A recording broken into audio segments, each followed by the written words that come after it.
তোমার কাগজে খবর কোথায় হে জয়ন্ত? এ তো দেখছি বিজ্ঞাপনে ভর্তি। কেন? কোনো ভালো খবর কি চোখে পড়ছে না? আসতে পারি? হ্যাঁ, আসুন। বলছিলাম, মানে, জুতো পরে ঢুকতে পারি? হ্যাঁ হ্যাঁ, নিশ্চয়ই পারেন। আসুন। তবে জুতো খুলে রেখে আসলেও আপনার নতুন জুতো যে চুরি যাবে না, তার গ্যারেন্টি আমি দিতে পারি। যাক, তাহলে ঠিক জায়গাতেই এসেছি। আমার ভাগনা সুমিত, তাকে তো আপনি চেনেন। ওই আমাকে আপনার ঠিকানাটা দিল। বলল আপনি এই সমস্যার সমাধানটা করতে পারবেন। হুম, জুতো চুরির ব্যাপারটা তো। তা কজোড়া জুতো চুরি গেছে এখনো পর্যন্ত? আগে 3 জোড়া। এই বাজারে এক জোড়া চামড়া জুতোর কি দাম, তা তো আপনি ভালো করেই জানেন। তিন জোড়া জুতো, বুঝলেন মশাই? সে রোববার থেকে শুরু হয়েছে। তারপর বুধবার একটা, শুক্রবার একটা নতুন জুতো কিনে আনলাম। সন্ধ্যাবেলা দেখি সেটাও হওয়া। সবার জুতো পড়ে আছে, শুধু আমারটাই নেই। বলুন তো, এ কেমন ধরনের চোর? বাড়ি থেকে জুতো চুরি হয়ে যাচ্ছে? হ্যাঁ, আসলে আমাদের বাড়িতে একটি পুরনো মন্দির আছে, তার বাইরে থেকেই জুতোটা চুরি হচ্ছে। এর মধ্যে কি কোনো অচেনা কাউকে আপনার বাড়ি বা মন্দিরের আশেপাশে ঘুরতে দেখেছেন? না, তেমন কাউকে তো দেখিনি। তবে হ্যাঁ, কিছুদিন যাবৎ এক সাধু বাবার আবির্ভাব হয়েছে। আর তারপর থেকে তিনি সেখানেই আছেন, কি তাই তো? হ্যাঁ, তিনি রোজ সেখানে শাস্ত্র পাঠ করতেন, কথা শোনাতেন। ভারী লোকজন হয়েছিল। আচ্ছা, আপনার নাম কি? আজ্ঞে, আমার নাম ভবতোষ রায়। বাবার নাম ভাস্কর রায়। গোপালনগরে থাকি। তা আপনি কি করেন? আসলে আমি টিকিট চেকার ছিলাম। সম্প্রতি রিটায়ার করেছি। রিটায়ার করার পর পৈতৃক বাড়িতে এসে উঠি। বিয়ে থা কিছু করিনি। আগে আমার দিদি আর তার ছেলে থাকতো। আমি আসার পর তারা ছেলের কোয়ার্টারে চলে গেছে। বলে কি না, এ বাড়িতে থেকে ভূতের অত্যাচার আর তার সহ্য হবে না। ভূতের অত্যাচার মানে? আসলে কিছুদিন ধরে বাড়িতে খুব ভূতের উপদ্রব হয়েছে। নানা রকমের আওয়াজ হচ্ছে। প্রথমে গা করিনি, কিন্তু সমস্যা না মেটায় বাড়িতে পূজা অর্চনার অনুষ্ঠান করলাম। কিন্তু তাতেও সমস্যা মিটলো না। ঠিক এমন সময় ঠিক এমন সময় সাধু বাবার আবির্ভাব হলো, আর আপনি তার শরণাপন্ন হলেন। কি, তাই তো? একদম ঠিক। কিন্তু সাধু বাবার কৃপায় ভূতের উপদ্রব তো কমলো, কিন্তু এই জুতো চুরির ব্যাপারটা হঠাৎ শুরু হয়ে গেল। সাধু বাবা কি এর কোনো সমাধান করতে পারলো না? সমাধান করতে গিয়ে তো বিপদটা ঘটলো। যেই ঘরে সাধু বাবা থাকতেন, সেই ঘরের বারান্দার সামনে চাপ চাপ রক্ত দেখতে পাওয়া গেল। সাধু বাবাকেও কোথাও খুঁজে পাওয়া গেল না। পুলিশে খবর দেওয়া হলো।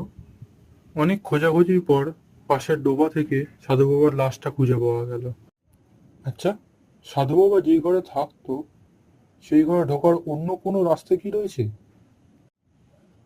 না, সেরম তো নেই। আর যদি কেউ আসতো, তো ভুলোর চেঁচানিতে টিকতে পারতো না।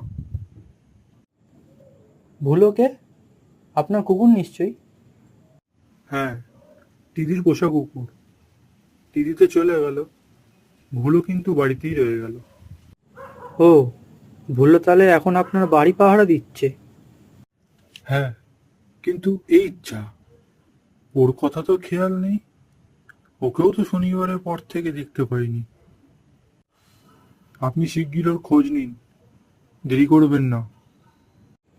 তুমি কি করে জানলে ও জুতো চুরি হওয়ার ব্যাপারে? তুমি ওকে চেনো নাকি? না না, ওকে আমি চিনি না, কিন্তু ওর কথাবার্তা আর বডি ল্যাঙ্গুয়েজ দেখে কিছুটা আন্দাজ করেছিলাম। কিন্তু সাধু বাবার ব্যাপারটা? জয়ন্ত, তুমি খবরের কাগজে লোক হয়েও খবরের কাগজ ঠিক খুঁটিয়ে পড়ো না। তোমার দৈনিক পত্রিকাতেই গোপালনগরের সাধু বাবা নিখোঁজ আর রক্তের দাগটা বেরিয়েছে। হুম। ভূত তাহলে জুতো চুরি করতে আসতো? বেশ ইন্টারেস্টিং ব্যাপার। কুকুরটাও হাওয়া হয়ে গেল। হ্যাঁ জয়ন্ত, বেশ গোলমেলে ব্যাপার। তৈরি হয়ে নাও, আমরা চা খেয়েই বেরাবো।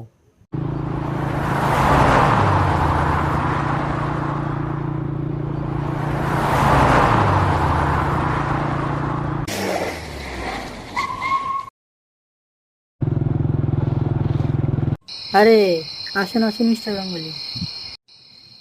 মামার মাথাটাই খারাপ হয়ে গেছে, বুঝলেন কি না? এতদিনে আমার মা বাড়িটা বাগলে রেখেছিল, তখন কিছু হয়নি। মামা আসতেই ভূতের উপদ্রব শুরু হয়ে গেল। আসলে ভূত টুত বলে কিছু নেই মশাই, আমার মাথাটাই গেছে। আপনি তো আপনার মামাকে আমার কাছে পাঠিয়েছিলেন, তাই না?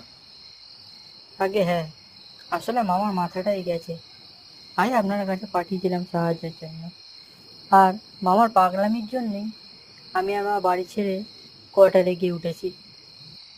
তা এর জন্য আপনার মামাকে আমার কাছে পাঠিয়েছিলেন কেন? আরে না না, এর জন্য নয়। আসলে সাধু বাবার মৃত্যু ব্যাপারটা একটু রহস্যজনক মনে হচ্ছে, তাই জন্যই আপনার কাছে। ও আচ্ছা, এবার বুঝলাম। এবারে তাহলে আপনারা একটু রেস্ট করুন, পরে আপনাদের সাথে কথা হবে আবার। ঠিক আছে তাহলে, পরে কথা হবে। কাউকে কিছু না জানিয়ে সকালে কোথায় চলে গেছিলে? জুতো খুঁজতে। তা জুতো পেলে? হ্যাঁ, পেলামই বলতে পারো। এ কি, এইটা তুমি কোথায় পেলে? আমাকে ছুঁড়ে মারা হয়েছে। কে মারলো? তুমি কি তাকে দেখতে পেরেছো? না, আমি রাস্তা দিয়ে হাঁটছিলাম, হঠাৎ দেখি জুতোটা উড়ে আসলো। একটুর জন্য বেঁচে গেছি। কিন্তু কেউ তোমাকে ছেঁড়া জুতো ছুঁড়ে মারবে কেন? রাগে, বুঝলে না, রাগে। জুতোর ভেতর কিছু না পাওয়াতেই চোর বাবাজির রাগ হয়েছে। জুতোর ভেতর কিছু ছিল নাকি? অবশ্যই, তাই জন্য তো জুতোগুলো চুরি করা হতো। তার মানে তুমি বলতে চাইছো এটা ভবতোষ বাবুর জুতো? হ্যাঁ, কারণ আমি তাকে দেখিয়ে এটা কনফার্ম করে নিয়েছি যে এটা তারই জুতো। আর হ্যাঁ, জুতোর ভিতরে কি আছে সেটাও। তা কি আছে জুতোর ভেতরে? একটি হিরে, যেটা তার পৈতৃক সম্পত্তি। তিনি সেটাকে কাছাকাছি রাখার জন্য জুতোতে লুকিয়ে রেখেছিলেন। কিন্তু চোর সেটা জানতো, তার মানে চোর বাড়িরই কেউ হবে। হুম, একদম ঠিক বলেছো তুমি জয়ন্ত। বাবু, চা। হ্যাঁ, এখানে রাখো। আচ্ছা হরি, তুমি তো এ বাড়িতে অনেকদিন ধরে আছো, আগে হ্যাঁ বাবু। তাহলে তো তুমি বাড়ির সকলকেই চেনো। আচ্ছা, বলো তো এ বাড়িতে আর কে কে আছে? আগে আমার বাবু তো একাই থাকতেন। আগে দিদি ভাই আর তার ছেলে থাকতো, এখন তো তারা কোয়ার্টারে চলে গেছে। আর মন্দিরের যে পুরোহিত মশাই আছেন, তার বাড়িতে কে কে আছেন তুমি জানো? আগে বাড়িতে ওনার স্ত্রী আছে, মেয়ের বিয়ে হয়ে গেছে, আর একটি ভাই আছে, সে ভারী বদলোক, চরিদ্দায় এখন জেলে রয়েছে। হুম, ঠিক আছে, তুমি যাও। চলো জয়ন্ত, একবার ঠাকুর মশাইয়ের বাড়িতে ঘুরে আসি।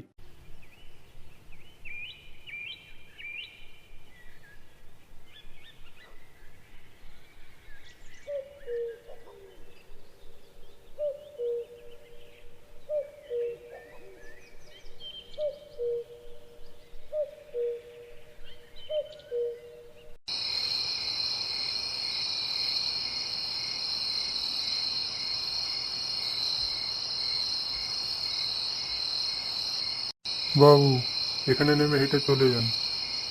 কেন হে, এখানেও তোমাদের ভূতের ভয় নাকি? হ্যাঁ বাবু, রাত্রেবেলা ওই দিকে আমরা কেউ যাই না। আপনারা শহরে লোক, তাই জানেন না। কি মুশকিল, এখন এই অন্ধকারে হেঁটে যেতে হবে? কি আর করা যাবে, চলো।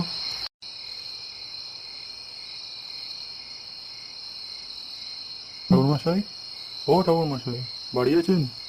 কোথা থেকে আসছেন আপনারা? আমরা কলকাতা থেকে আসছি, কয়েকটা কথা বলেই চলে যাব। কিন্তু উনি তো অসুস্থ, কথা বলতে পারবেন না। ঠিক আছে, তাহলে আপনার সাথে কথা বলা যাক। আপনি সাধু বাবাকে চিনতেন? আপনারা কি পুলিশের লোক? সেটা না হয় পরে বললাম, আপনাকে এখন যেটা জিজ্ঞেস করছি সেটা বলুন। আরে, যা জানতে চাইছে বলে দাও। যার পাপের শাস্তি সে পাবে। আমরা কেন শুধু শুধু ঝামেলা পোয়াবো? দেখুন, আমরা তো কারোর ক্ষতি করিনি। হ্যাঁ জানি, কিন্তু আসল কথাটা খুলে বললে খুব ভালো হতো। ঠিক আছে, শুনুন তাহলে। আসলে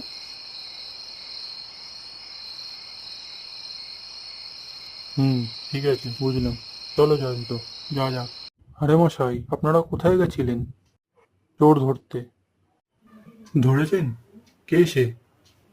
খুব শিগগিরই জেনে যাবেন। এখন চলুন আমার সাথে। আজকে চোরকে একদম হাতে নাতে ধরবো।